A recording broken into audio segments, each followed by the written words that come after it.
So I'm Andrew here. And then I'm gonna talk about agency referrals. Have you signed up on my agency referral? I think you have. I'll see you. Maybe, okay. All right, so Andrea, come on. Yay! The pressure. Go Badger, go Badger. I feel proud. Yeah, Badger's amazing. There's no dog. Well, I'm not leaving it right here. There's even Badger's dog. Here, Harold. You want this one? You want this one? Yeah. Yeah, It's literally like Delta, but like with long hair and more color. Oh, gosh, so cute. Oh, and Badger. Badger. Ryan, get a rendezvous going. I'm gonna make my calls, I have to. Fine, you don't wanna learn about agency referrals? People think it's not a big deal, but I'll tell you. It, It's a thing. It's a I'm thing. guessing. And you're so Yeah. cute, Brendan. You should have no problem if you friends with other agents. Come back for the agency referrals fund. You're like, no. If I Goodbye. get my calls done, well, hurry up, get on. maybe I'll just sneak in now. Where did you see? How long is it? Wait, Victoria's coming back to you. oh, just a minute. Here. Yeah. So, we'll roll through the slides and, Yeah. and speak to. So who does active open houses? Let's start with that. You don't do. it. No, actually, I do, unfortunately. I don't sell houses, but You don't I- like to do openings?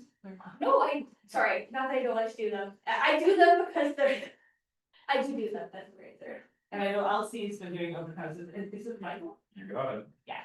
And you have been looking for open houses. haven't you? Yes, yeah, we Okay. got one for Jen Holmes this weekend, so Sunday. And so the question is why do we do open houses? To generate leads. To generate leads. Do Yeah. they sell a house? I mean, sure, No. sometimes, but not very often, actually. Yeah, how many have you sold in your open houses to people who've come through? We've done a couple. I don't think I have yet. I don't think I've hit that lucky spot. I've had people put offers in, but they didn't end up purchasing. So it's great for leads. It's great for building your database and getting people in there. And I say I feed them. So you feed them your market updates and all your driven over. Perfect. Yeah. So that's what we do. We do it for both. Because those leads that we create from there, now there are gonna be open houses that we know are duds. And what open houses are duds usually? Reconstruction. Oh. That. Actually, not good. And they don't go away, cause even when you sell one, the model pump is still there. You can always post an open house on free. So open houses I find that aren't great are the ones that have been on the market for like a really long time or are really aggressively Stale. overpriced. Yeah. So those, we try to like set our expectations for our clients ahead of time that we don't want to do that. Yeah, when you come out of the gates, new listing is, always a good one. Perfect. Next up. I don't have any listings, so can I hold an open house? Well, we all know that we can. So, and we do, and we put them up on the on the KW page and offer them to people or ask, like I'm constantly trying to find somebody to do an open house. Which page is this? The The KW, Dave added you to it, I think, didn't he? Yeah, that's to the WhatsApp chat. Oh, yeah, that's not, okay, yeah, But that's That's a good one because, yeah. a lot of people will go in there and post, is anybody available for open houses? And it's great to take open houses from other people too. Just before. That sounds terrible. I know it does, but before you do that, just have a look at the listing too, because like it's been out for a year and a half. Like, are they trying to fill it for their clients, but they don't wanna take it themselves, so they want someone else to do it, so just. I hate to say it, but be a little strategic. Yeah. Yeah, for sure. So is that KW page, like a Facebook page or? Yeah, but the WhatsApp group's fine, Okay, yeah, it's the same thing, we usually post it in that too, Yeah. that's. so, but not everybody's in that, so. So, estimate, busted that myth. Takeaways for agents in the growth phase. Open houses produce buyers, sellers, and referrals. I love referrals, we can talk about that next. Set a goal for your open house, do everything to get the people there, hold consistent weekend open houses. at the beginning. Team up with other agents to hold 5 or 6 open houses together and hold open houses on sole conditional. I added that, and I will talk about that, but can you go with 5 other, like, do you try to like, have you guys tried to time your open houses with other people's open houses? Yeah, They get calls. Yeah, yeah, I think it's a great idea. It generates the traffic around, and you're gonna be better than the other agents at the open house, so you're gonna sell yours. You're gonna give all the points and know your data. So you're gonna outshine them, and they're gonna wanna buy yours. has anybody ever held an open house on a sole conditional listing? Okay, so here, why would you do that? Was it- Why? Because the deal might not complete. Okay. Oh, sorry, yeah. No, it's good. You teach them, Andrew. The whole point of this is to make it more of a discussion, because we don't wanna sit here and look at slides, so why would we do an open house on a sole conditional listing? It might not, We'll sell them another house. you can sell them another house, anything else? Okay, so here's why I do an open house on sole conditional listings, because it's listed as sole conditional for realtors, but not on realtor.ca. So the people that are coming to that open house who have interest in it are usually unrepresented. Because they're speaking on realtor.ca, that it's still active and not sole conditional, where they ask their agent, I really like that house, I wanna go and see it, they're going, oh, sole conditional, don't bother going to open house. So they're no longer going there and being like, I have a realtor, like it is, they don't have a realtor, because they're saying it on realtor.ca. Now, when you do a sole conditional open house, you do wanna be transparent, because now all these people have taken the time and effort to come to your open house, just get it sold. So, it's like, right away when they walk in the door, I tell them it's sole conditional, right away. Hi, welcome to the open house, full transparency. We are sole conditional, however. We're still doing an open house, just in case the conditions don't go through, but I also have these 4 other properties just like this in the neighborhood. That might be worth looking at, that are not open houses that you will need to vote to show. That's actually brilliant. And so for those other houses in the neighborhood, they don't necessarily have to do listings, but you bring them as like. Facts that are shining in new. I bring 4 other ones on an MLS printed sheet with my name on the bottom, like how we would send to our clients. And then say, here are some other houses just like this one. So for example, at Alicia, I might have Sundew, which is Tim and I, might bring Jen's, which is similar. It's a 2-bed up, 2-bed down, bungalow, Arda area. We're still conditional, but this one's not, doesn't have an open house today. However, if you want to go and see it, I think it's vacant, I'd have to book you a showing, we can go and check it out. Oh, okay, well, that's a good idea. So I always bring, hi, welcome, so conditional, so sorry, wanted to hold an open house because if this conditions don't go through, I want it to be available. We hear 4 other listings that might be of interest to you, and so have a look around this house. You never know, you might see something you like. So would that just be better on people who just support to a realtor to see it? Because I see it, Zolo shows now that it's so conditional. Yeah, so, It's House so Sigma. yeah, it's house signatus, yeah. the- So but. I just didn't get a chance, right? Yeah, so it's usually an agent will advise, like, don't bother going to open house, if it's a non-local agent who is usually taking on a client that doesn't Mhm. show them the house. So that's my thought about holding open houses on That's great. traditional farm. Can I add a, cause you Sure. made me think and I wrote ideas down. If I was doing those 4 other listings, what I would do, I think, take it up a notch and leave Jen for yourself.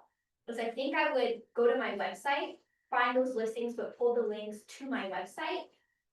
As opposed to realtor.ca, so that when they're looking and they're like, oh, I want to scan this QR code and learn more about this. That listing now pops up on my website, even though it's not my listing. Yeah. And then if they see something else, they're on my website, like Yeah, that was just an idea I had. great idea, and you could even bring those 4 listings printed out on MLS with maybe like step it up a notch and do a QR code. Yes, Printed on a piece of paper, here are the QR codes.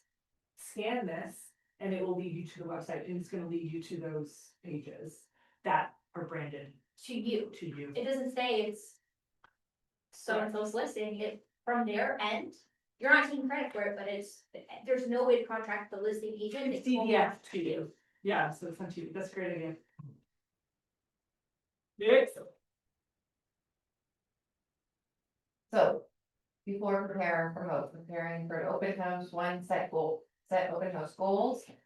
2, decide which houses to hold open. 3, prepare to build relationships. 4, prepare, be in the neighborhood and market expert. So we definitely wanna know what kind of neighborhood we're walking into, and if you don't know what kind of neighborhood you're doing an open house, then that's a whole other thing. But being like, I try to, when I have people come into an open house, I am not a in your face, very like aggressive. Like, I'm just not, hey, welcome. I'm like, how I am with you guys, and talk to you guys is how I am with my clients too. So definitely prepare to build relationships by having like that welcoming attitude. Like, imagine going to an open house and the realtor being like, hey, like not wanting to be there. So, which half the time, like there's no furniture, I'm sitting on the floor, I don't wanna be there either, but I'm still smiling and like building a relationship. So, yeah, set your open house goals. Are you door knocking ahead of time? Are you putting signs out on each corner? Are you putting a sign on the property saying open house Saturday from 1 to 4 on Wednesday, for example? Are you going in there with a positive attitude? Did you get a good night's sleep? Have you had your coffee? And prepare, know the neighborhood. That hood IQ that you can get with the listings, if it's not your listings, printing off a handful of hood IQs would really help with knowing that too. And I'm like you, when people come in, I give like the top 3, points of the house that I feel are important or can, excite them. And then I let them walk through. I kind of always stay around and I just say, like, if you have a question, I'm not gonna hover over you, like, just shout out any questions and address them. Okay, so this is breaking down all the things that we just talked about. Yeah, number of leads you want to get, I mean, 1 million, right? Yeah, so that's hard to predict unless it's like unless it's listed at $4.99 in a $6.99 neighborhood. And it's only been on the market for 3 days leading up to your open house. So yeah. And door knocking in the neighborhood. You're gonna door knock, let's say you door knock the neighbors and you're not really door knocking the neighbors to find a buyer for this house, like, let's be realistic, you're actually doing it to find a seller. Like, and I even made like years ago, I made a flyer that said like nosy neighbors, open house, you're always welcome. Because I wanted them to know, like, it's okay, like, come and see what your neighbor did with the back. Like, I wanted them to come in to collect phone numbers, to collect emails, to have a conversation with them. And for them to get to know me in this particular neighborhood that I was running a lot of open houses in. So, but I did that for the sellers. And I pitch and go like, it's okay to come and find out, but I also did it as like, do you have a friend that wants to move into the neighborhood? So, yeah. That's my thing for neighbors too, it's like, I do find though, a lot of neighborhoods, they wanna bring their friends and family into. So a little different look at it is, I give them, which I'm gonna start doing, I haven't done it yet, but I'll start giving them a half an hour before the open house.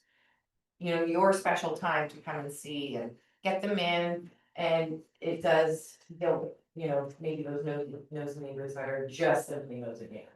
And something I would say to that though, is that I don't even wanna put them in a half an hour ahead of time, because I want the open house to come across as busy.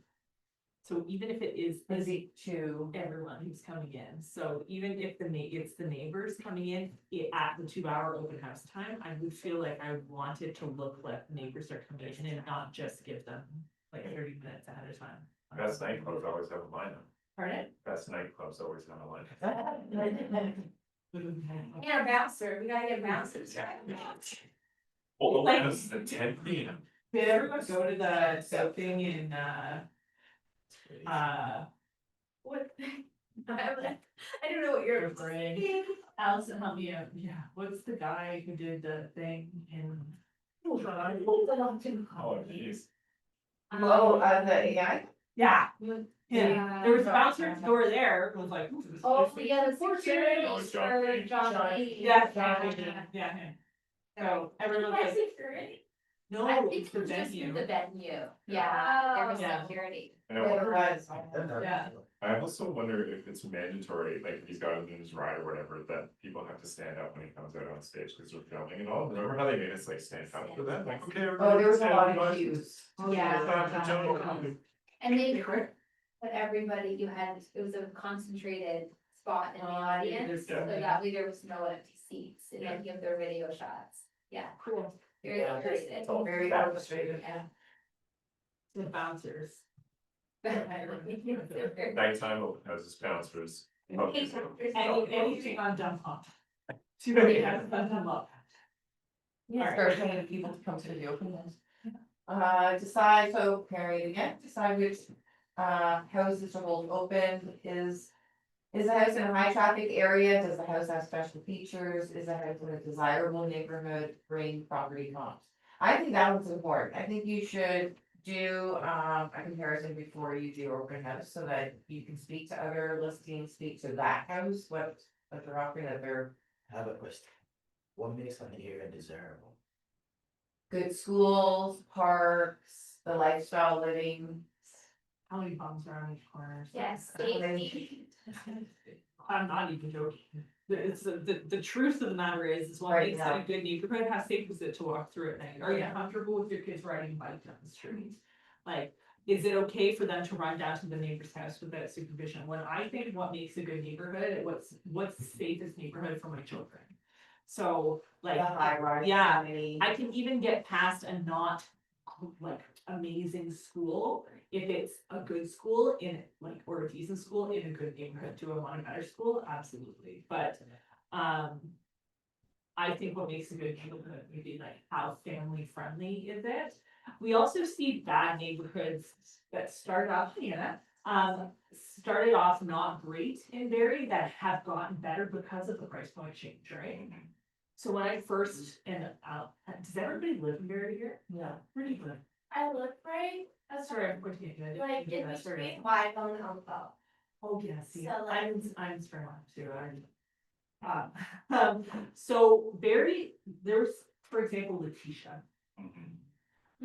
I am only new to Barrie as of about 10 years. So when I first moved up to Barrie, I looked at a house on Browning Trail. Okay, Okay, great spot. I didn't buy it, because my husband's from Barrie, he's like, oh.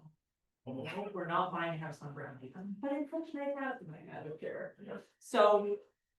At that time, that house was $400,000, like, it was a nice house on the street, but there was a stigma Mhm. behind this street because there was a shooting on it once or twice, I don't know. Once or twice. Either way. Long street. Yeah. But I do find that area, as we've gone through COVID, and you guys can correct me, like, it's not the number one area in Barrie for sure. I think it's However, for sure. but it's gone from being a not great area to being a not bad area because the price points have changed.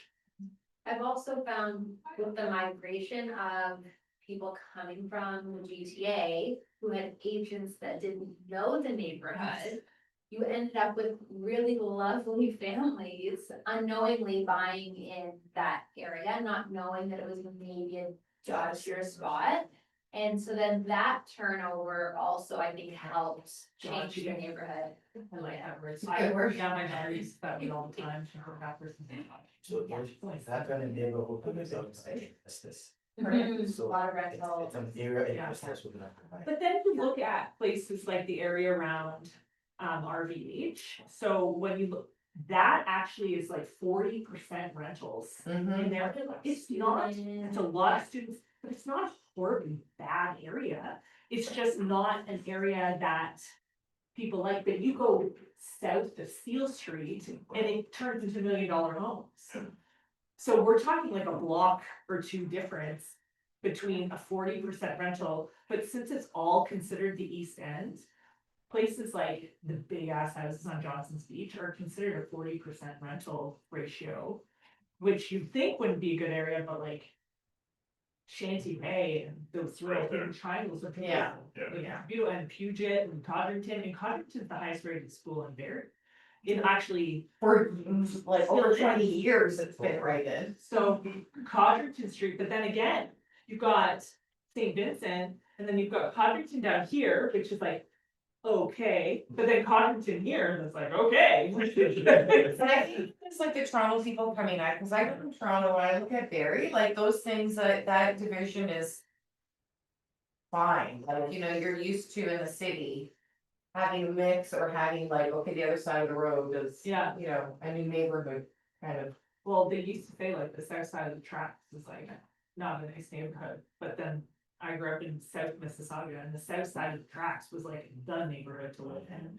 So it's just, it's stigmas over the years and like things have changed, like the RVH area has turned into much higher rentals. So I think what makes, there are definitely, no matter what you do or no matter who moves into the downtown core of Barrie, it's not, I don't think ever gonna be considered a nice area. What is And Oh, that is last. those downtowns are like that, cause I remember we did projects in downtown Hamilton, huge thing. Oh, downtown Hamilton. Yeah. We lived in Dundas, Yeah, so- which is like just north of Hamilton, like Yeah. Lancaster. You should, we can find books on the street, oh, sure. Something? Yeah, oh yeah, 100%. Yeah, you drive down Barton Street and to get to the east of Hamilton, Yeah. and it was beautiful in the east end, but to get there, Yeah. you drove past this other stuff. So quite a few things, yeah. Prepare to build relationships. What questions will you ask your guests to build rapport? I think this is good when you're first starting out, you know, you kind of, you're insecure, strangers, interaction, what do I do, what do I say? So it's nice if you can go through it before and kind of have a game plan for that. So these are some great, questions you can ask just to get, conversation going. You wanna go through them, or I think that's pretty. Don't be an asshole. Be really nice. Where really is that? I friendly, can see that on there. Have a good conversation. I like that, if you, are you, there any parties that aren't holding open houses? Oh, yeah, there you go. Yes, and that same goes for those like listings they're gonna bring in comparison, like, are there any? Because you can book them a showing, like, be the person that books them a showing. Like, building that, so you've got that first touch at the open house, now that second touch, I have availability tomorrow, let's go and have a look at the house. Really, like, do it right there, book it right on the spot. There are times I hear people be like, I drove up from Toronto just to watch this one, but the other ones in the neighborhood were holding open houses, and it's like, well, I'd love to, you don't even have to come on the weekend, you can do it any day of the week, Or if you're and this is free enough, see if it's vacant Yeah. and you're free after your open house. I've done that a couple times. with Yeah. Clients, so just be careful. Cause you don't live You here. know. Oh, that's. Make sure you tell. Dave Walker would love to show you. The second. Yeah. Prepare to be the neighborhood market expert. How will you tell the neighborhood history? What do people really want to know? Have you prepared an information packet and do you have a sign-in sheet?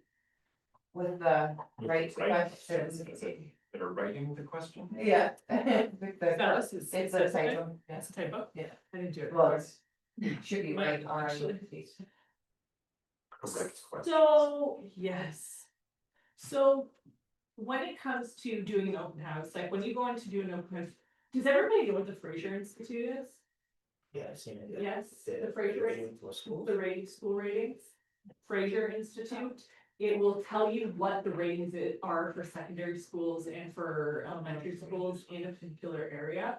I mean, Barrie's not super high on the list anywhere except for Codrington.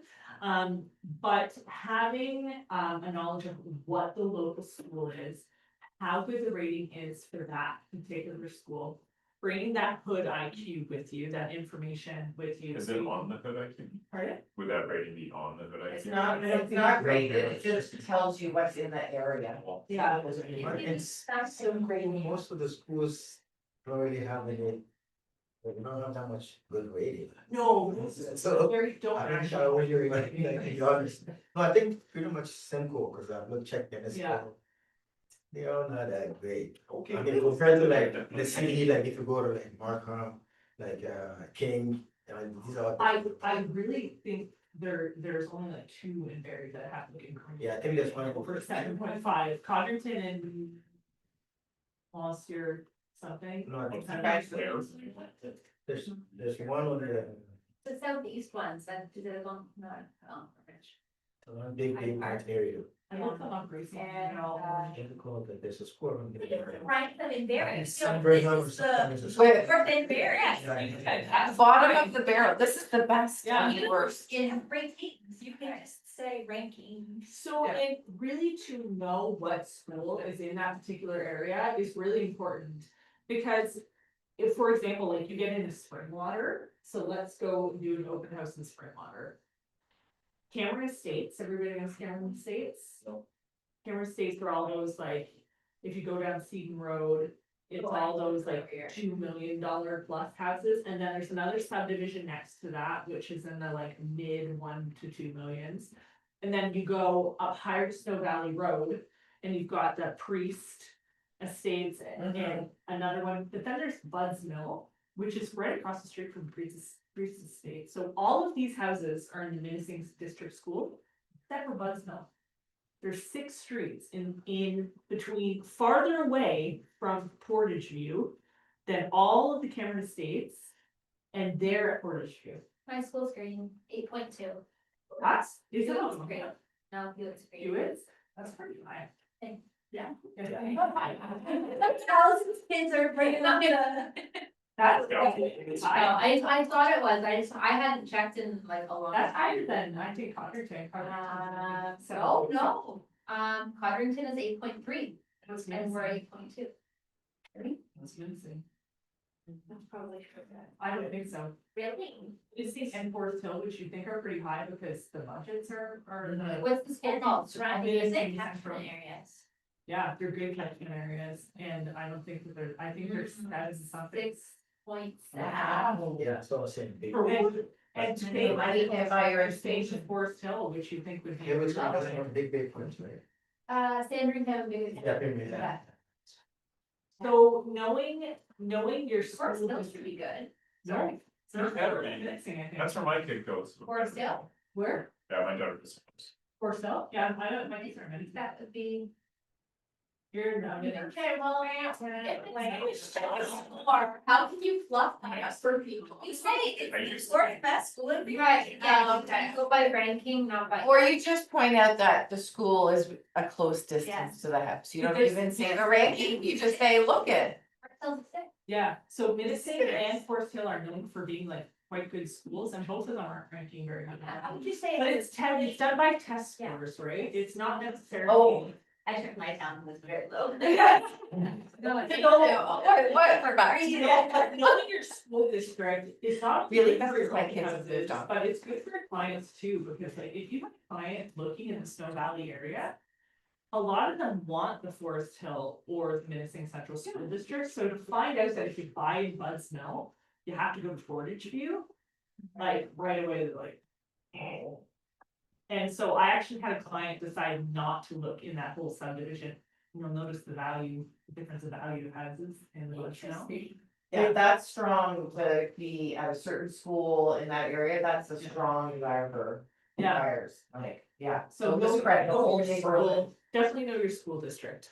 I have a sign-in sheet with questions, so, I use my CRM, and it's like we put in the email, phone number. It asks what is your agent's name? I think we've all kind of picked up on this, not to say, oh, you know, you're with an agent, you know, ask for their name, it's, kind of flushes out the people that are going to tell you the truth. And if they consent, And then what? if they consent to receive Marketing, marketing, yeah, that's gotta be on there too. so you can do that with the sheet, I So like a fine print or they have. Slightly smaller than one. So we also. Sometimes we have like offers that we check out, so I'd be interested in this, or this, and then you kind of know what they'd like, but also there's. I mean, yes, we're getting the consent, but it's also, Yeah. that's also my consent saying, yes, I'm gonna, that's on this. Oh, yeah, cool, Then they're like it. in there for life. Prospecting, proactively seeking leads, door knocking, inviting the neighbors to touches, follow your met. So if you do meet somebody, if you get somebody's information, follow up. Right away, make sure you get in touch with them.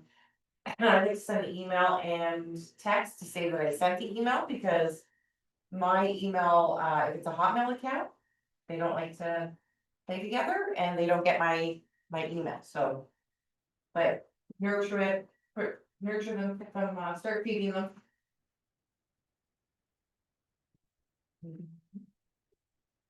Can I go for it? That was just so tickling me right now. So brand yourself, be sure to put your name in large print on all signs, goal, people will see your name over and over again, which is hard if you're on a team. Yes, so I actually put my face on my open house signs, but I did it for a reason. And that is because most of my lead generating, when my kids were little, and I actually lived in a school district where I had to go pick them up on my driveway. But I would go and pick them up from the schoolyard and I would talk to the parents on the schoolyard and be social on the schoolyard. So I actually looked for houses to do open houses for in my kids' catchment area so that I could plaster my face on each freaking corner around the whole neighborhood, so all the parents in the schoolyard knew it was me. Now, the reason that I did that also is because my married name and I trade under my maiden name, under Sarah Higgins, but my name is actually Sarah Miller, my kids are Millers. So and on my driver's license, did you not know that? No, I didn't know that, but I would like to do the same thing. Yeah, so I like and it would make sense for you to do the same thing. So I was licensed for years before I got married, so, and even my husband jokes and calls me Sarah Higgins, because I've known you since I was a kid too, and I like my maiden name. So I trade under my maiden name, and I didn't want signs all over the place going Sarah Higgins when they all knew my kids as being Millers. So I did Sarah Higgins with my face on it. So that when you have kids and they're in school and what's your fiance's name? Bélanger. Okay, I get it. So, yeah, Miller's not that bad, actually. Actually, that's not a bad last name either, but I can see why if you're keeping your. That's the language you're speaking. Yeah, for sure. And if your kids are in that, they're gonna know you as being, and in Quebec, in French, in Quebec, you actually don't change your maiden name to a married name. They keep you keep your maiden name in Quebec. So, Sure, pardon? yeah, we could do that here too. You could do, No, but it's like But there's not an option. difficult. to It change is it in Quebec. supposedly. Yeah. Anyways, office. No, I digress. No, they don't change it in Quebec, like it just stays as maiden name, but, that's why I put my face on the signs. It's because my kids had a different last name and that I traded under, so I wanted my face on the corners, cause then all the moms who I chat with on the schoolyard and they go, hey, it's our house today, it was, I took photos of this house, and that's how I got most of my business while I was starting. I wanted the open house signs to be everywhere. And name to the face. Yeah, Okay, good thanks. so, and I know that we're all a team. Every one of us, for you. So we're all a team, so I don't know if your open house signs are probably 7 to 5 generic. Yeah. We have no places. Yeah, which is fine, I don't know, maybe best in like 1 or 2 that have your face on it, if you're doing That's what I something in your school district, and then you just put 2 on the corner right in front of the school. I would even hold after school open houses between 4:30 and like 6:30. Nobody ever came to them. I didn't care if anybody came to them. I just wanted all those moms walking home to see that my face was on every corner doing an open house. Well, I will say, I do open houses during the week as well, Yeah, and, that's pretty quite successful too. yeah, So, So, like a Wednesday or Thursday night, just after school, before dinner, before, yeah. That's go to bed. But definitely doing open houses, like if your kids are at Forest Hill, try to pick open houses in Midhurst and then just corner, cause then they all see your face everywhere. I've seen you running through the neighborhood for the last 10 years. There you go. Maybe, Right. I don't know. It's hard with Midhurst, and I think it's hard, there's a lot of realtors in it, so in those 2 areas. When my kids were in like their last school, I was the only realtor in the school. So it was like easy to pick up people, I picked up the daycare provider, the secretary, like they all ended up being my clients, but now my kids are at Minnesota. everybody, I've got Ashley Lamb, I've got like everybody, all the favorites. Everyone and their brother. Oh my gosh, it's crazy. Agents make money, they move Thomas. to the most expensive areas, right? Yeah. Right? Agents make money, they move to the most expensive areas. Yeah. Tips for signs: invest in large quantity of signs, your name in large print, use colorful balloons, place 10+ signs out. Ask neighbors with corner lots to place signs, place directional signs at every turn, max 3 turns, put your phone number on open house lawn sign. So, I mean, 10+ signs, I think that's a lot. I think if you can do it, do it. For sure. If I'm being completely honest, though, it depends on what kind of signs you get. It's actually something I really dislike doing is placing open house signs out. I hate to admit it, but it's true. I hate walking the curb, I hate parking the car, I hate sticking a thing in the ground. And when I used to have the wood ones that would flip and they're 1,000 pounds.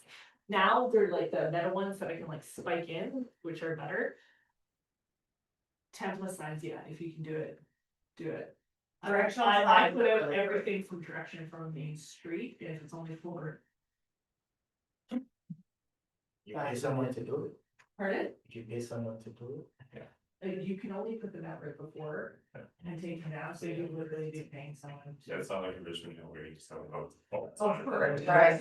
So here are the rules here, right? I didn't. You can't leave them out overnight. Okay. You can do directional signs though to your listing, Taking them out there. or sale signs, you can do that. During build trust and quality leads, greet and build rapport, look for the clues for how you can meet their needs, find out what is motivating your guests to come to your open house.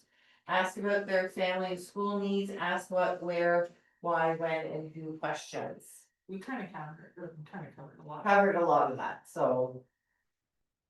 Just find that way to engage together during about. Genuinely. Throw the home, balance your conversations, ask guests to sign in. Qualify quickly with multiple groups, arrive at the same time. Tell your guests something positive and distinctive about the home, right when they come in, set a positive tone. So, asking guests to sign in. That can be a challenge. Sometimes, like a lot of new people get a little nervous. But kind of going like, hey, I just like, hey, sign in sheets right there. You take a quick second, and if they don't do it right away, just a reminder. Please make sure to sign in before you like. If they're not willing to do it, they're not gonna be a lead for you anyways, so, If they're not willing to do it, they're not gonna write legend. yeah, Basic for security. yeah, And Our I think seller for says security, don't come in without yeah, signing in. love it. yeah, If you had, and then when they object, would you let people Yeah. through your house without? and most people, if you present it that way and you just say, this is what you have to do, they'll do it, if you're wishy-washy. I don't think I've ever had anybody really like complain about it, Uh, put down like half the information. Yes. False info, Yeah, be more fun. The contribution principle, ask your guests what market information they need, arrange drop off or send the real estate information to them. Kind of self-explanatory, that's good to follow up. I think there's an actual part in this about follow-up too afterwards. Thank guests at the end of the tour, make an appointment to see them again, make notes. That is huge. I always fool myself and I say, oh, I'll remember these key points. You never do. So make notes as soon as you can. It's a busy open house, it gets difficult. I usually even just have a sheet and I'll say whatever, just to kind of bring me back and remind me. We actually have individual sign-in sheets, not a big list where you sign in, go down the line, for multiple reasons, like we don't want John Smith and Jane Smith to be right underneath each other and like feel uncomfortable about putting their name and their address and phone number, checking all these boxes, so we have individual sheets. The second that they leave, we write all of our notes on the back of that sheet. And then we have a collection of them that we bring back to the office and put their information with all of their notes. We even have lines on the back of the sign-in sheet that to go like, okay, like has a dog named Sam, like kids wanna go to this school, they're looking for this, they are not looking at the age of which they already checked off. So we just do it right on the back of the sign-in sheet. And everything is important. Anything you find out about people is important. Yeah, Put it down. if you have an administrator, you can just hand them the sign-in sheet, and they can do all the notes on the sign-in sheet that you have for them. We, ChatGPT. when we do, we take a picture and we can attach a file in our CRM.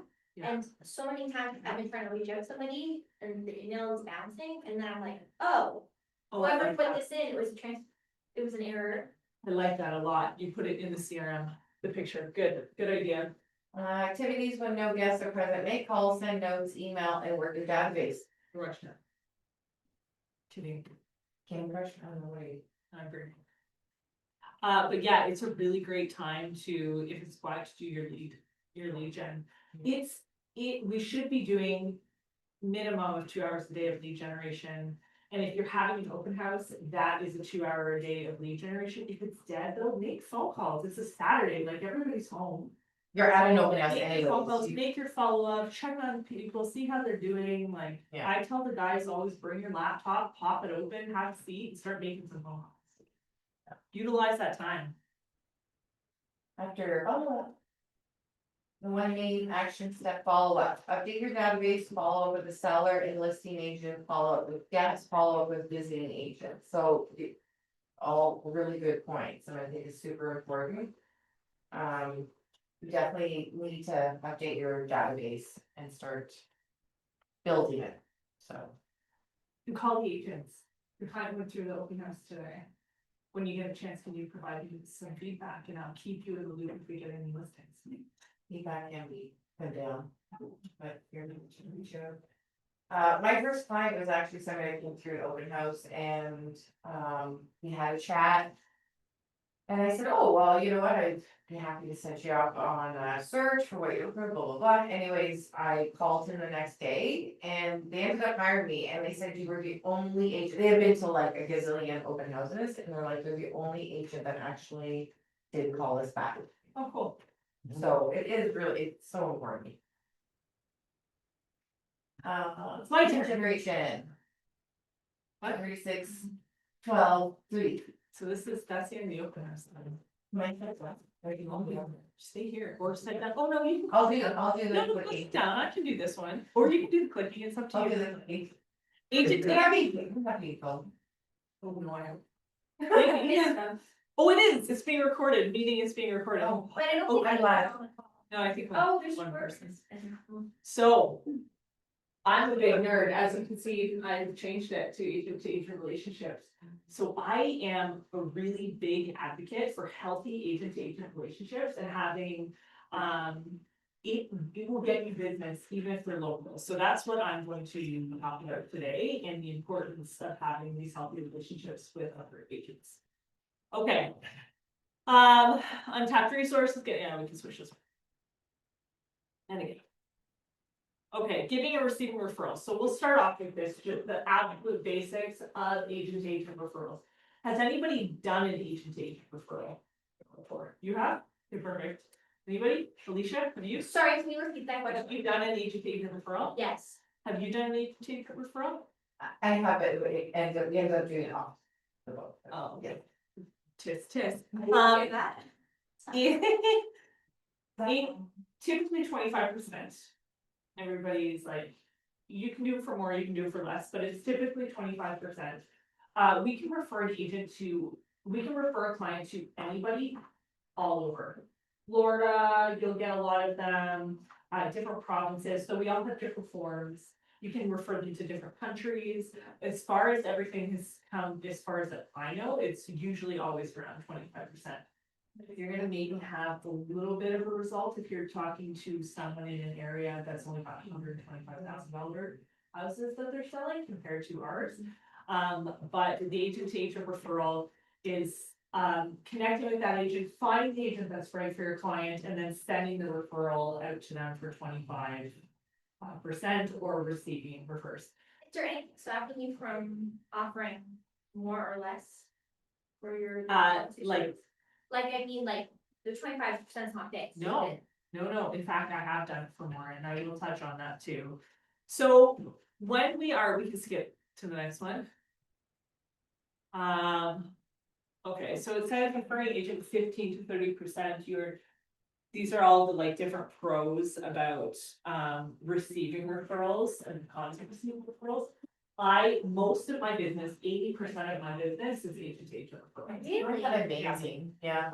And that comes from creating healthy relationships with other real estate agents and them understanding that I'm going to do business like them and take care of them. So here's the thing, I send my clients out to Renfrew County, which is like Ottawa, Sure, yeah. fire, like on the way there. Yeah. So what I did for my client, who I had been working with here for a long time before they decided that he was gonna get a work transfer to Ottawa.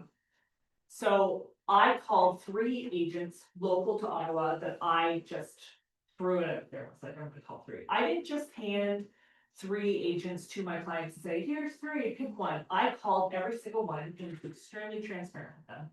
Hi, agent 1. My name's Sarah. I have a client who's coming out to your area. Tell me about your business. Full transparency, I'm speaking to other agents. Tell me about you and them. They talk about it, great, wonderful, I'm gonna send you a referral agreement, I can't guarantee that they're gonna choose to work with you, but I'm gonna send you a referral agreement and they'll be in touch. Agent number 2, agent number 3, I did the same thing. Yes, Are these all KW's agents? no, Okay. no, no.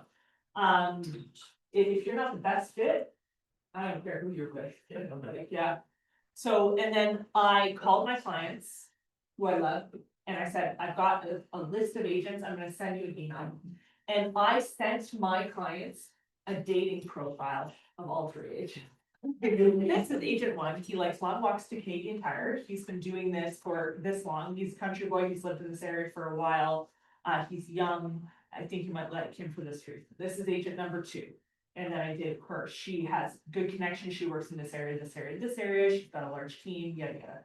Then I picked the next one. And so I sent them all 3, and I sent referral agreements to all 3 of these agents, because I don't know them. Yeah. I don't know if they're gonna send me business back, I don't know if I can trust them with my referral, so I sent them paperwork right away and had them sign it. Then my clients called each agent and really liked agent number 2, yeah. You send it to them before you send your profile to them. 100%. Yeah, so. Yeah. So I sent this, I'm probably not gonna follow any of these slides, just to be clear, so. I sent these 3 agents to my clients picked one, told me who they used. That agent there got back in touch with me and said, okay, they're working with me, I'll send you information as we go along. Worked out great, got a great referral. Okay, this happened before I even introduced my client to the agent and vice versa.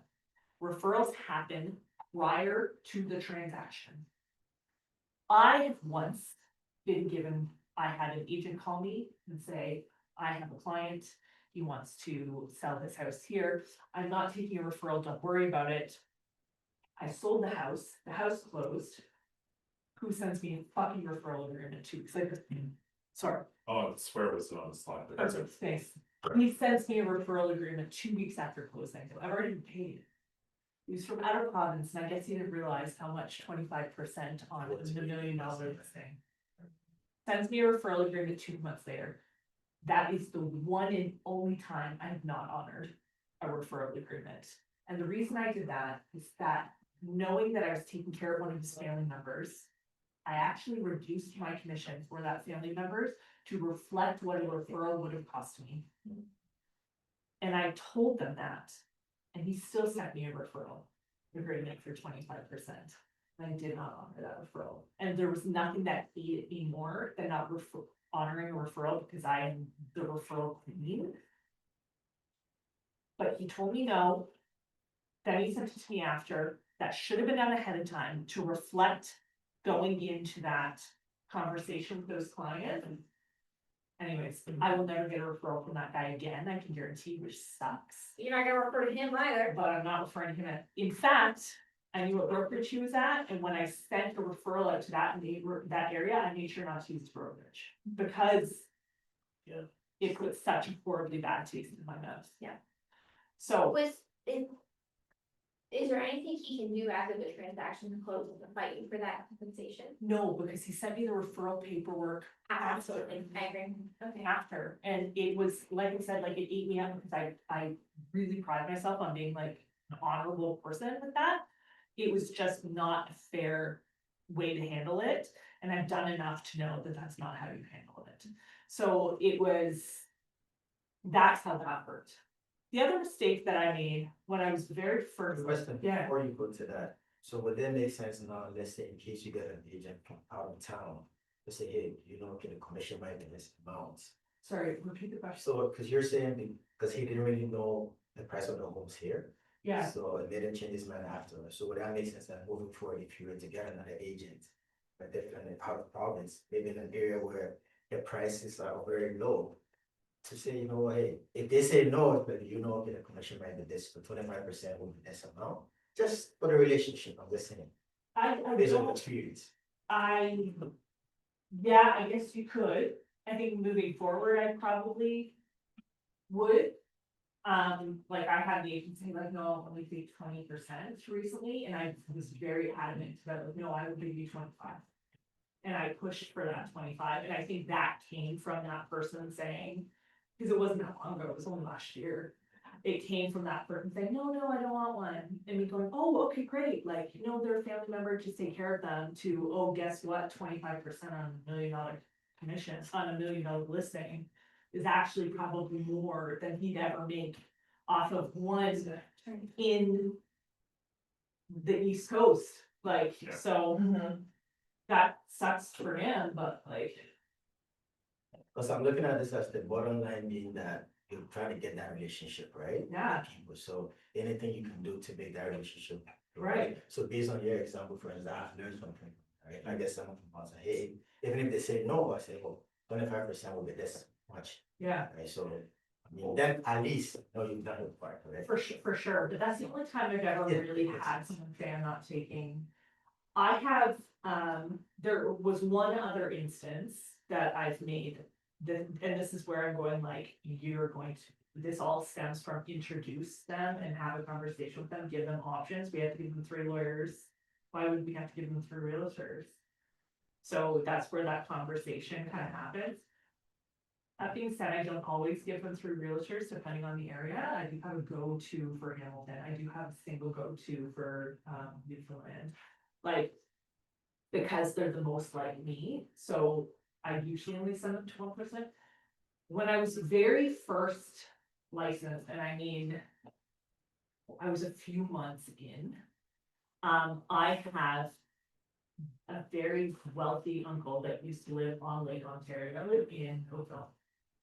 And at the time, it was like $6 million listing, and I was 3 months licensed, and he very lovingly and respectfully said, Sarah, like, I'm not quite comfortable, you're brand new, but why don't you find me an agent to work with, and then at least you can get a referral. And I thought at the time, 25% on a 25 at 6 million. Okay, like, something's better than nothing. So I said, I actually have an agent in Mississauga that I would highly recommend, because I knew he was a busy agent. I knew he took care of waterfront properties in Oakville and Mississauga. And I thought he'd be a good fit, and I actually gave my uncle his name. Out of sheer coincidence, that agent cold called my uncle. Maybe he heard through the grapevine. Oh, Yeah. interesting. It was like, he's getting a divorce, and like, maybe he heard through that.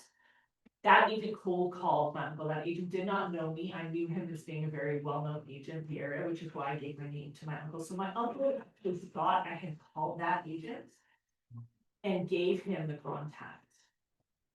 So there was my first mistake, is telling my uncle who that agent was, because he right away said like, oh, you must be calling. So that agent went out there for a listing appointment. My uncle had said like, Sarah, you came highly recommended for my niece Sarah, and I'm glad you're able to work with her in this. And the guy went, oh yeah, okay, cool. I mean, we're talking like within 24 hours. So then I called that agent to say, hi, I have a referral for you, like my uncle's listing in selling his house. Oh no, we already got that listing, click. Did your uncle sign the deal? It's already signed. Oh. It was within 24 How hours. dirty. It's misfortunate timing, like, It was just Freak it. unfortunate timing, and I called him back and said, like, you got that meeting, because because I'm the one that gave you. See, that's where the problem is, right? Because the fact that your uncle said to him that, oh, Sarah must have. Yeah, Oh, yeah, what are the I think it was chances? Yeah. genuine, Yeah. to be like, oh, someone actually spoke to you about me, right? And the fact that you called him, he should. but- so here's the thing, When is this? where it branches from agent to agent relationship, because nothing ever came from that. But that guy was very rude to me. Oh, no, I got that appointment on myself, you made the call, you got the appointment because he thought that I was the one who sent you. Set it up and, yeah. And I even said, I'm like, I don't need a full referral, but I would like something for this. Now, at the time, I was going through a divorce, so I didn't go to him and say, this guy's being and he could call me little girl. So not my uncle, that's the agent. So Yeah, yeah. I didn't want to go to my uncle and complain about it, so I actually just let it go. And it was like, whatever. Now, this agent is a KW agent. Hmm. Whom I worked at that brokerage at that time, same brokerage. I was just very new and he didn't know me. I grew up in Mississauga, Oakville, that area, so I have a very large network there. Well, that agent was so bloody rude to me that when I moved up here and started doing business here, and then all of the people that I know started to turn over property there, I did not send them to that man. I sent them to other people, and we're talking about Port Credit and Oakville, millions of dollars in commission that I chose not to send to that man because he was not very good with a healthy relationship. Now, the best part of this is that he never ended up selling my uncle's house. Oh, he did. And because I complained to my father eventually told my uncle, and my uncle went, screw that. And we ended up going with a different agent. And he didn't renew his contract with that first guy, and we sold it to someone else, and I ended up getting referral. that was a beautiful story. Yeah. So, I like I can sleep at night for that. there, it is one of those Okay. that I tell, and the reason that I tell it is because it goes right to the core of the value of just having a good relationship with another realtor and not needing to be such a hothead. He did, he could have kept the listing, he could have gotten it renewed, but if he was kinder to me, I did bet better than my dad, just gave my defense, thank you. And then he lost all that additional commission. So just being kind and having a healthy relationship with other realtors is gonna make you money, and being an asshole is not. He's out marketing expenses. Oh, if he's a huge agent, I guarantee if I said his name, you guys would probably all know him. So it is. Oh, yeah. Oh, yeah. So it is something, he didn't need the commission, he's still a busy agent, but like, why would you wanna give that to it? So this is where we, healthy relationship, early on passing on the referral, and then continuing with the relationship after. The other thing here, we'll switch the screen, see if there's anything that I can talk about here. I recently received some. Okay, so this is the giving referrals. The other thing is that I have a go-to agent in Hamilton. I have a go-to agent in Mississauga, I have a go-to agent in most places. Now, having my single go-to agent, I have for a reason. I know those agents trade similarly and have a personality similar to mine, so I know that if my client's coming to me, they're going to get someone who is like me. The other thing that I do is, I only send to that agent because that agent sends business back to me. So when we type on the Kelly Williams page, does anybody know somebody? Now I'm stuck for Nova Scotia, so I would have taken anybody at that point. But like, does anybody know anybody in Nova Scotia? And the Walker team, for example, says, yes, I do. I took it yesterday because I needed help. But typically I don't take a referral from someone who's coming because likely that agent is still gonna send it back to the Walker team instead of sending the business back to me. Now, in that particular situation, I needed someone from Nova Scotia that could take care of my family friend. That was really important for me. So I didn't want to just start making random phone calls to people. I wanted to know that someone was going to take good care of them. So when I send business out to Agent X in Newfoundland and people go, who you have in Newfoundland? And I go, I have this person. and you send them business, hate to say it, but that person's still sending all their business back to me. So same with my Hamilton agent, and I know my Hamilton agent is actually used by a few people here, and she usually sends all her business back to me. So there's something to be said about being that person's exclusive agent, so that they're gonna send you business. Because if my business is going, if I'm sending her business and then she's sending it back to the Walker team, that's not. We're gonna be scrapping in the hallway. Scrapping in the hallway. So I think it's really important that you find a person you like, you find a person that's like you, you build a relationship with them, a healthy relationship with them, and then the first question you can ask is, do you have a referral partner, Barry? And no, I do not. Perfect, let me be that person, yeah. Next. Do you, that's just a question. Yeah. Do you charge referral fee on rental girls? No, and that's a tough one for me. That's too. where my. I feel guilty asking because it's like they're making peanuts on the rental, I want them to service the people I know well. I don't do it on referral on rentals because I don't. What I do offer though, on with some of my real estate connections is a lifetime referral. So my girl in Newfoundland has sent me probably hundreds of thousands of dollars worth of commission at this point. If my client who turns over the first time she sends them to me, comes back and does another deal with me later, I actually give her a referral on that too. Because even though they come back to me, I wouldn't have had that business. And I know she's gonna continue to send me business. So if it's only one, fine, if it's. There is another agent from Mississauga that has sent me something and now they're turning over again. I'm actually not gonna do a lifetime referral for that particular agent. But this one agent has sent me so much business that if I can put food on her table by offering her a referral back, especially in Newfoundland, like the commissions are like 25, like we're talking like maybe $1,000. One referral commission for me is more than a full list for her in there.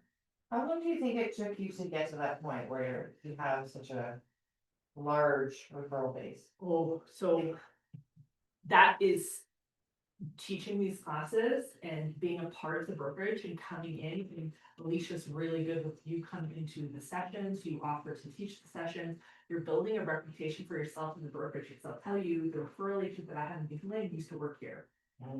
And I have that relationship with her when she moved back out there during COVID because of the relationship I built with her here. And then I have, for example, there's another agent that used to work in this brokerage, him and his wife. They moved south. They kept their real estate license for like a minute and then they dropped their real estate license, but their people still call them and they live south, and now they send their business to me when they used to be at this brokerage. That's a relationship I built when we worked here.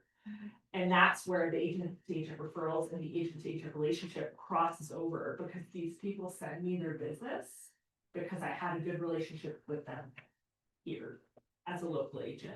So we know as we start working in this industry and we start working in the areas that we're like, you're gonna come across agents that aren't pleasant to work with.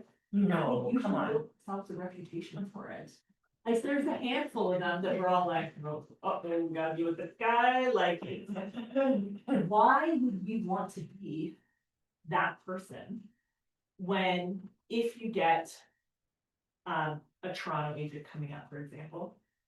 One of like, a lot of our pet peeves during COVID was the Toronto agents coming up here.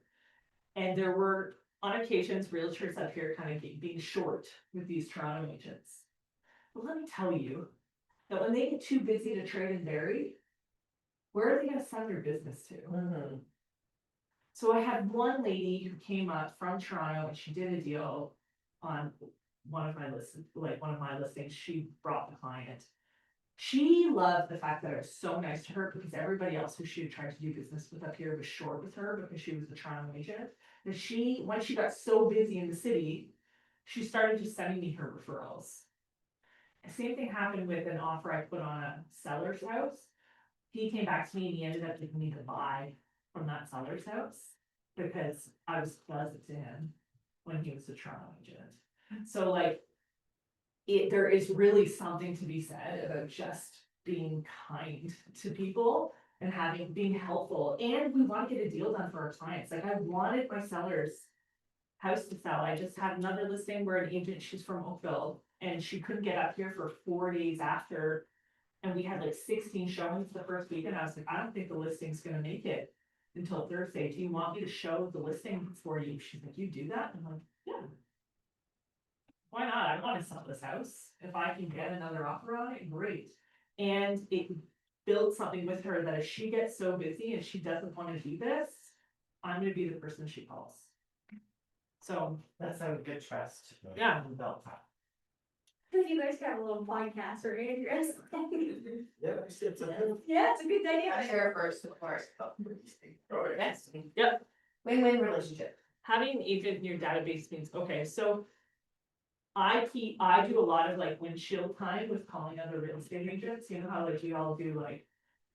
Phone calls with calling our clients and following up, I do that too, but I also have times where I call these agents and check in on them and see how they're doing. How's your pigs? One of my agent pigs. How's your pigs? How's your son? Like, how's your daughter's gymnastics? I just call and check in. How are you? How are things going? That's wonderful. Yeah. And what's funny about realtors is that, you know, you may not be able to get clients to talk, but realtors love. So I do a lot of windshield time with calling these agents. I don't have them on email campaigns. We don't need any more email campaigns. I pick up the phone and I call them and I have a nice conversation with them. How's your daughter's gymnastics going? How's your son feeling? What do you call it, windshield time? Do you have a car? In the car? Yeah. Yeah, and if I'm not in a good mood, I use my windshield time to listen to really loud music and dance it out. If I am in a good mood, I make calls. So. But that's exactly like, yesterday morning, I wasn't in a great mood, so I was dancing it out before I got here, so it would put me into a good mood. And then like, if I'm in a good mood, I make phone calls. My kids, poor kids, hate it. In fact, my cottage is almost 8 hours away, it's just doesn't matter. They don't love it, and they get a little bit of break and get to listen to music and chill out between Renfrew and Bancroft. Because there's no So, and then they're like, there's no signal, mom can't make phone calls, but there's sometimes I'm on the way home from the cottage and I'm on the phone like the full 7 hours, like having different conversations with different people and like checking in. So, Yeah, you're trapped. Good time. Yeah. and they've got headphones. It's like just. That's how you bring them to work in real estate that day. My kids are really good about staying quiet while I'm on the phone, like they've gotten to.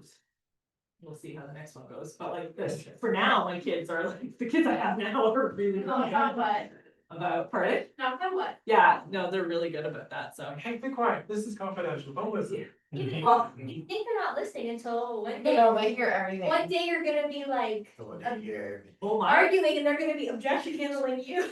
And they still have good memory skills, so they bring it out. my daughter doesn't, but Cameron, the problem with my 12-year-old is that he'll sit in the car and he'll recognize somebody's voice as being my client, and then he'll be like, oh, hey, Andrew. It's fine, it's Andrew, but I have to be like Cam, like you cannot like do that, and he's just like, I'm sorry, because he'll hear someone he recognizes, and then he'll like pipe in and be like, or I'll be saying something, he'll be like, you didn't do that. But other agents are assets to your business. Yes, like I cannot stress this enough. Like there is enough business to go around, like we do not have to compete, we do not have to be rude, we do not have to be overly competitive, like. We just don't. Second that. We don't, Yeah. like, we can help each other, which is why, like, I love that the Walker team, like, gets up and teaches, I love that, like, you wanna be involved with people, like. Everybody's office stuff, like, it's so important, and to have. To have that relationship with other realtors, like, I've never gone against you, like, listening. Okay, guys? I don't think I've gone against you guys either. It wouldn't have got to that point. I know. I had that sign. But really, like, I can count on one hand, like, how many times I've ever gone up against someone from this office. If I can even count on one hand how many times, oh, a few times, but it's because we're from the same neighborhood, but, and Peggy, you're gonna go up against Ferris, like, the common ones, but like, there is enough business to go around, so. What did Mark say at your listing appointment? What, I said, what did Mark say at your listing appointment? Mark? I just meant like. No, I meant like Mark Ferris, but I meant, oh, what did Mark say? Oh, Like, well, Mark was on. yeah, I know. You went up against the Ferris team, but you probably never went Yeah. up again. And they lost it because they misrepresented. Oh. They said that they were due a full stage, and then when it came down to it, why not good enough for you, Allison? So I have another meeting. They said they do a full stage and they didn't end up doing it when it came down to it, so she was under the impression that they're gonna fully stage her house. And they never did it, so she actually canceled the contract with them. Yeah. You know what I mean? And then I ended up selling it, and then the buyers didn't end up closing it. Oh. Okay, Yes, identify what makes other agents top of mind with stories are you. like movies. Make sure customers come first with them.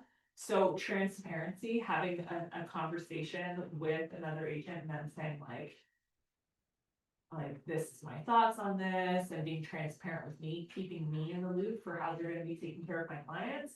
Someone who's pleasant to talk to, and yeah, and someone who has experience. The other thing is I hate to, I think part-time agents are wonderful and I think it's an incredible career to kind of start off part-time and then work your way into.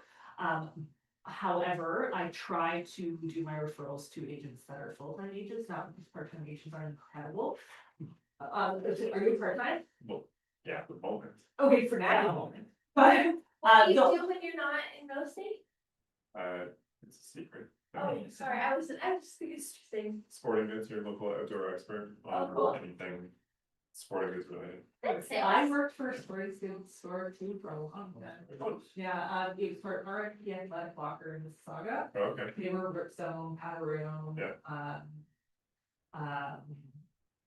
Brooks running shoes like that.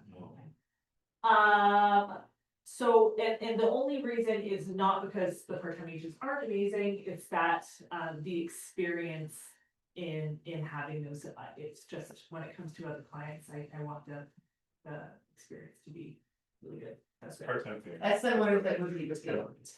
Oh, yeah, and I call it dual agent, I don't even like part-time agent, because like. Secret. Secret, you should have. Yeah. Simple qualifying questions, what do you love about what you do? What do you like better, listing homes or buying? And this is if you're really interviewing somebody, and I do interview agents, like I said, if I don't know an agent in that particular area. Is this home presentation downloadable? Yeah. We got the So, booklet in the mail. I Or not mail, I in our email. modified this one, Oh, you did? did, I would love. We to get the see slides in something. advance or not? sorry. So did we get the slides in advance though or not? They're in, there should be in the meeting invite somewhere, if you click on the master Those meeting invite for the slides. thing, Interesting. it should be there. It's mostly KW University stuff, but the specific, if Sarah's monkeyed with this one, then you may want her to, you have to, I like that you modify them. yeah. This is my, customer most buy, so, yeah, okay. You know, switch this one, I guess, thanks, you. Fee negotiation, yeah, so you don't have to, do just 25%, you can negotiate, I have done a 30% a couple of times where I've given the agent 30% and do regret it. That when somebody asks if they can have 30% referral, my answer to them is depends. Are they pre-approved? Is what they're looking for realistic? Like he sent me a client that didn't have pre-approval. They wanted $1 million house for 600,000, so I'd be looking for months and months and months. It wasn't a listing, it was a buyer. So like I did have regrets initially agreeing to the 30% because it was a lot of work to find this client's house. So I would say if you're gonna do anything more, it'd be like 30%, yeah, why? 25% is standard, people are gonna ask you for 30. So basically, if you want 30, make my life easier. I wanna know if I'm giving you this for 30%, that you put a little skin in this game too, like you understand what's happening here. Okay, I have also, and proudly, and would do it again, and do not regret it, have done a listing for 50%. You know, so, a listing or buy for 50%, why would you do that? Well, this person, and I'll go into where I pull my referrals from in a minute, because I believe it's led. But this was an agent who was down in Florida for a week, 2 weeks, can't remember at the time. And he had a listing up here that he couldn't handle, and he needed boots on the ground. He needed someone to put a lockbox, a sign, he would do the negotiation. So I did it for 50% to save him having to worry about that. So I've done referrals for 50% too. That's it. Like work actually. Yeah. Attending events, okay, takes away from my business. I have taught this agent to agent referrals exactly what I'm doing right now at 5 of the brokerages. And I go and I have like a nice conversation like what Jim did. I go and have that nice conversation with other brokerages and Whitby. And then. Here for everyone's listing agreement or listing description. I know. And I bring a stack of my business cards and I get everybody's business cards who's sitting in the room after that. I take it with me. What do you do with them? I add them into my database. And then I get some windshield time to them when I get a chance. How's that listing going that you were talking about? Do you ever get it sold? You really didn't like your headshots. Did you end up getting new ones? Like, what did they talk to you about? I treat it just like I would treat you on the next person. Write a little note about them. You know, meeting them at events. I am a extroverted introvert. Is there something, there should be an actual name. for that. Ambivert. Gemma? Yeah, no. I'm You're sorry. an ambivert. Hold on. Ambivert. That was it. And you've heard. I can hold a conversation. I am not shy. I can talk to a brick wall and never stop talking. However, it drains me big time. Like, I mean, my tank is empty. Today, I will go home and have a nap at 2:30 for sure, and that's not just because I'm tired. But like, it will drain me completely sitting here and doing this. So going to my events, it's my least favorite thing. I don't like it. I'm not going to the Christmas party because it's too far. Like, I don't. Are Get you- on, sorry, not the party bus, get on the Not a chance. bus, just, on it. Not a chance. Listing appointments drain me, conversations with clients drain me, like, it's just, I don't have the capacity, so I really have to like dig deep to go to events and put a smile on and be social. Like, it takes a lot, but it is worth it. Yeah. Because We all know it's an name. No. I know, and that's that extroverted side. Like, I can have a conversation and people think I'm an extrovert, and I think at one point I probably was, because I used to work in restaurants. So I was that person, and then I just got tired. I got old, I had kids, and then I got tired. So, yeah, it takes a lot to go to events, but I can really I would really encourage you to do it if you have the capacity to do it. Go and do it and have a conversation. And like, I was just talking to Jim right now, talking about how I'm teaching the agent-to-agent referrals. Now I have an agent that I use in that area, so I wouldn't probably use Jim because Jim will send his people to someone else up here. However, I love to teach agent-to-agent referrals at his office. So that's where I was going into that conversation, why I gave him my business cards, because I wanted to teach it at his office, not necessarily the referrals for him in particular. Gosh.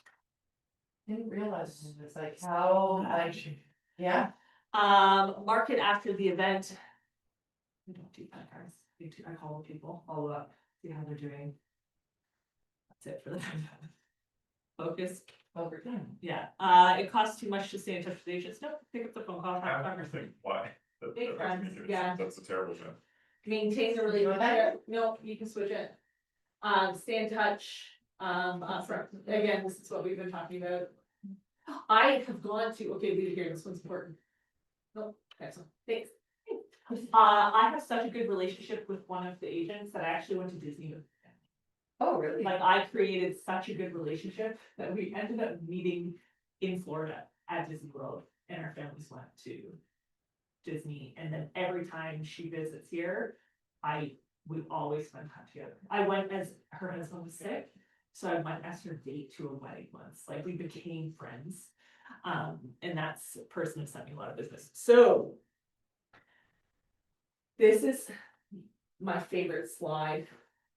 Because this is where I have pulled business from in the past. Agents moving out of country, COVID, everybody went to Costa Rica, everybody went to Florida, everyone went where there weren't any restrictions, but they all kept their license and have their database here. And that's where I did a lot of co-listings, a lot of 50-50 referrals, a lot of that. In fact, there was 1 year that I did so much business, I don't even think I built any of my own, which I did pull from them later, because a lot of these people ended up staying in Costa Rica or staying in Florida. But agents moving out of country or out of province is where building the relationships here in our city make a difference. Retirement. There's a lot of old agents out there, folks. A lot of old agents that don't necessarily want to just give up their business because we don't get a pension. So having that conversation with those older agents, and I don't mean like, are you retiring soon? What's your game plan for your database?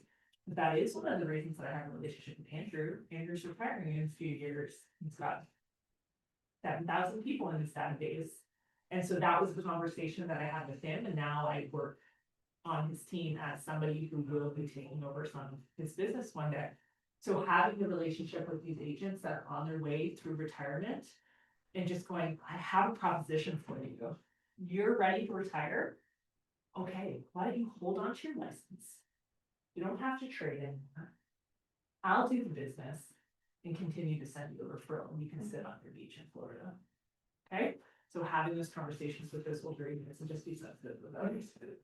Oh, you go, Andrea. No, I was just gonna say that I was going to discreetly touch on the next one.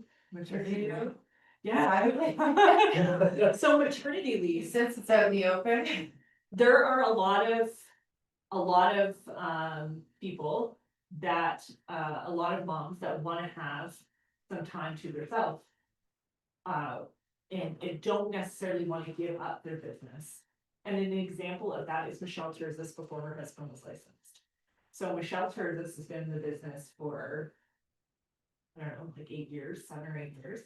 Her husband is recently licensed within the last couple of years.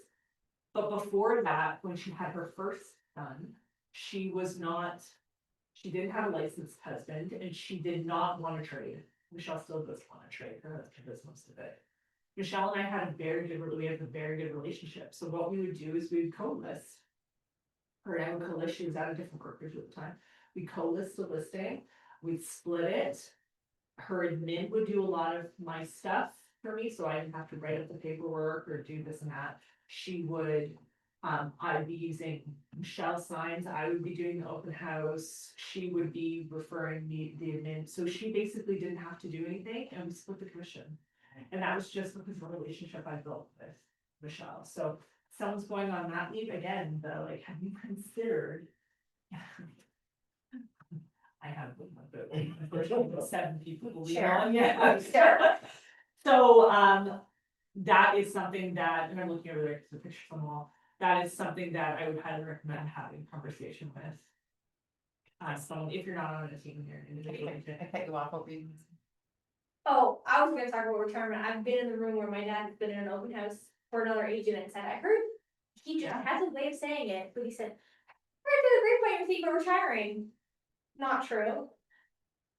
And then you go, but it opens them up to, well, actually, I don't know how they heard that, but I have been thinking about it, or no, not for. But it's funny how if you say the right thing the right way, you get the answer you want without Yeah. being like you're old. Yeah, and my old neighbor who was on the verge of retirement. And he was like not quite ready, but kind of wanted to, and he's retired now, and he sends me his little business.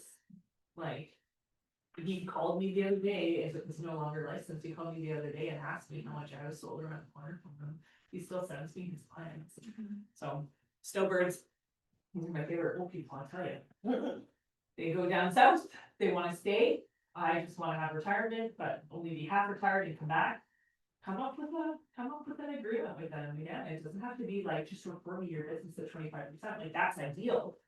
But like there are other ways to do it, and like different numbers to put on it. Well, if you go down to Florida for between October and May, like why don't you send me your business and like I will send you 30%. Don't forget, it's those people end up being your clients and then they repeat later.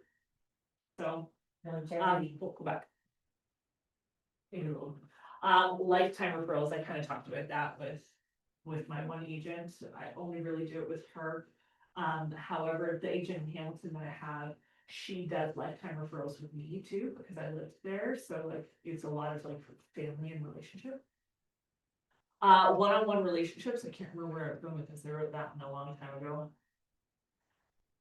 We're gonna skip that, and out of town agents working in the area, I talked about Toronto agents coming up here and like, just being friendly, like having a good demeanor with them, and like.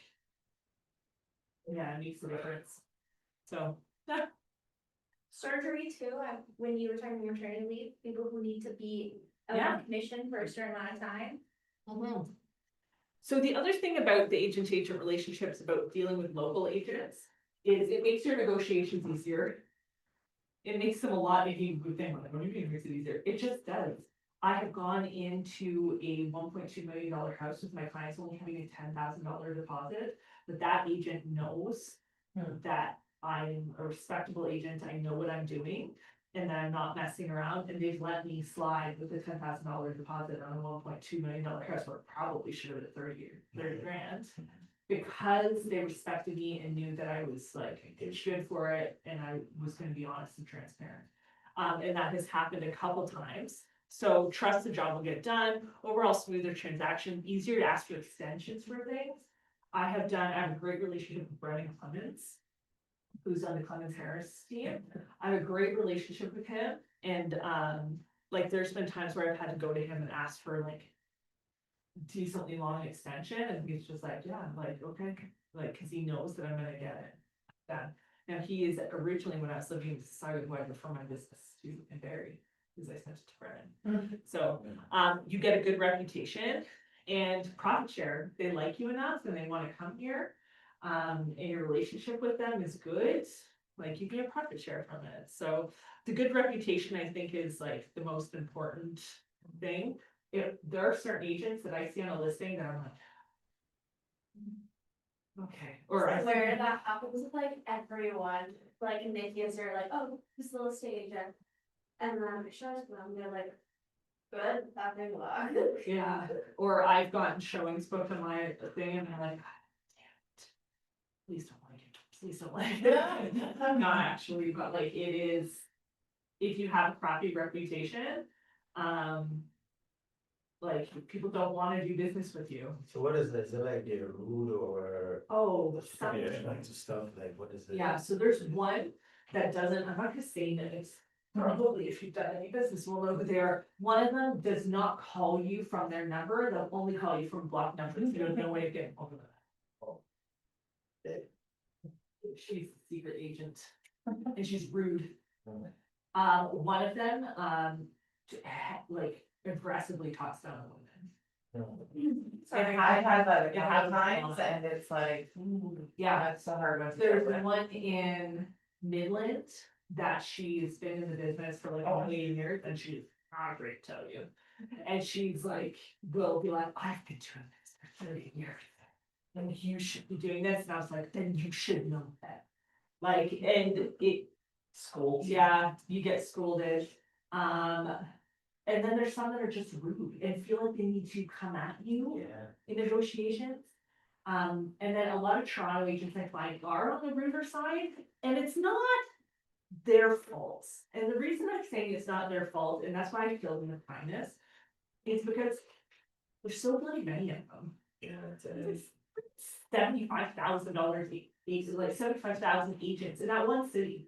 Like the chances of them working with the same agent multiple times is pretty thin. Where here, like, there's a good chance I'll do a deal with each one of you one day.